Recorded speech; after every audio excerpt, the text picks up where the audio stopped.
All right, shooting a quick video here. Gonna do the 10 mil a day. Was just sorting brass, and I found these old 10 mil rounds that I had loaded a long time ago. I probably loaded these, I don't know, 3 or 4 years ago. I think I'm pretty sure it's a 185 grain XTP, and this is a round I actually cast, and I'm not really sure what it weighs. I think it came out to be like 176 grains or something like that. Really don't know. What I do know is these are, if I'm pretty sure they're like atomic level 10 millimeter. They're just back then I was loading about as hot as I dared, and I was getting some really crazy velocities out of this 6-inch KKM barrel. So I'm pretty sure these are extremely stout. So we'll find out. I don't know why I didn't shoot them back then. I just kind of found them. So hopefully there wasn't a reason I wasn't shooting them. So we'll find out. And then I've got the block taped here. You can see all the old rounds. Let's let it settle to the bottom. I kind of burnt it, so it's not the best color anymore. It's a little dark out, so hopefully we'll get a reading. If we don't get a reading with the chrono, I have my old reloading manual, or sorry, not manual, but my notes. So I'll look through that, and I should be able to tell you what the velocities were, because I'm the one that loaded them. So we'll see. I got the wood back there to deflect the bullet if we get a pass through, which we very well may. So let's get going. All right, so we got the 180 grain XTP loaded in here. It's gonna be fun shooting this one-handed, so let's just go ahead and get it over with. Yeah, we'll see.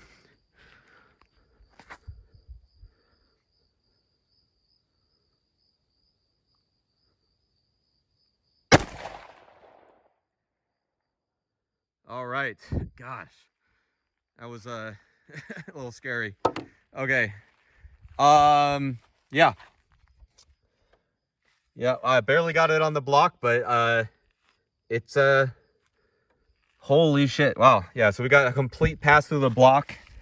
Barely came out just at the end. It didn't exit the side. It was actually complete pass through, and impacted the hell out of that board there. So I'll see if I can find it on the ground later. Yeah, we'll see if I find it. It went off over there, so we'll see. I'm gonna go ahead and shoot the next one here. But yeah, we got some pretty awesome permanent wound cavitation all the way through. We were shedding little bits of lead going through. Much more damage than the 9 millimeters we've been shooting. It split the tape here, so I'll just retape that really quick.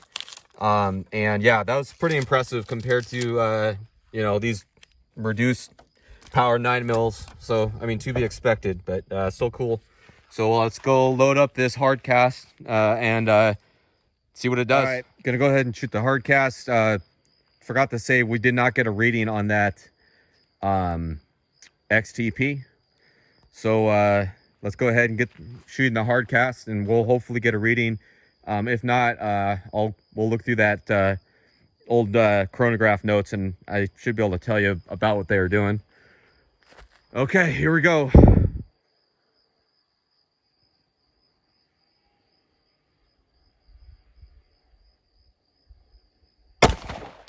Holy fuck. All right. Wow, that hurt a little bit more. No reading, but I think we did a little more. I seem to be pulling my shots to the right, probably because I'm flinching quite a bit. Wow, pretty impressive. It actually kind of left its own fairly good wound track. Wow. You can see, we'll flip it. How are we going to do this? You can see it. That's that. Well, it left its own wound cavity that is fairly impressive. It was actually, you can see, is actually still leaving a pretty good track there, keeping up with the XTP, but not actually losing anything. I'm bummed I grouped them together there on the right, but you know, because I'm probably flinching. And then it just exited right there. And let's see if we can find it, because it knocked over these blocks. The burnt one was, oh yeah, okay. Found it. And it just embedded itself in there. So let's go see if we can dig that out. And at least we have that. I'll see if I can find the other one. All right, so some crazy results here. This is that 175 grain cast lead. I would call it a hard cast, but I'm fairly confident to say it's not, because it deformed pretty good there. It left this just crater in this, if I can get the focus here, it's pretty deep. And that's probably, I mean, let's just, for reference, a screwdriver, and it's going, this is what I used to dig it out. I mean, it's going up to the bend there. So, I mean, that's like, I don't know, close to 3/4 of an inch deep, at least. Pretty impressive. That XTP actually left little fragments of lead that came off the XTP, embedded them into the wood, which is pretty cool. And we got our brass I was able to recover. It's basically shot straight up into the air. So I found out some things. I was looking through my reloading notes, and this brass was labeled 9.2, which is actually, I want to say a mild load, but definitely not a top load for that 175 grain cast lead, which was funny because I swear it recoiled way more.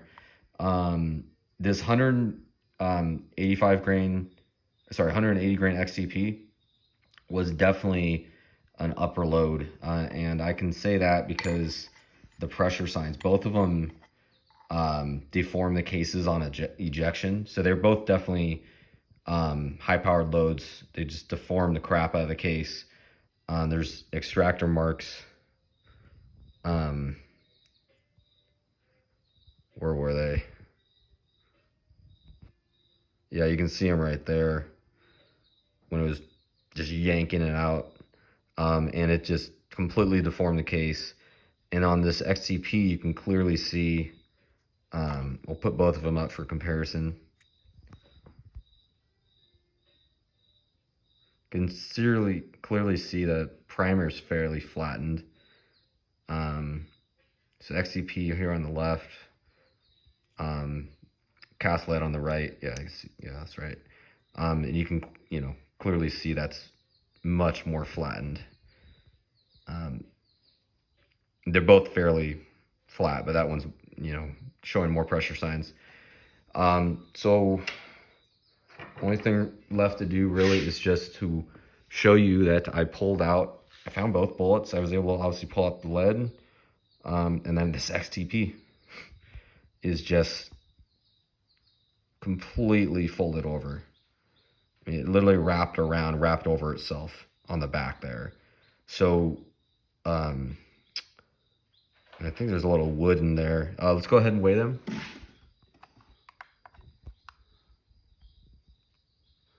So the XTP here is coming in at 139.6 grains.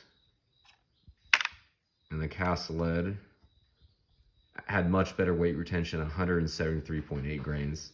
which is expected. And I was very impressed with this because it actually, it did a lot of damage. It did, I mean, if you comparing the wound tracks, it did a significant amount of damage. So pretty cool to see that. Let's go look at these reloading notes here. So this is a 180 grain XCP with Winchester primers. Velocities I was getting, it was definitely one of these two top loads. It might have been a 9.6 load, not sure. So it's, you know, way up there in terms of velocity. So, you know, 1440 to 1414 feet per second. And then that, just to show the 175 grain hard cast, I call it hard cast, I don't think it is. The shell was labeled 9.2. So that would be below all of these.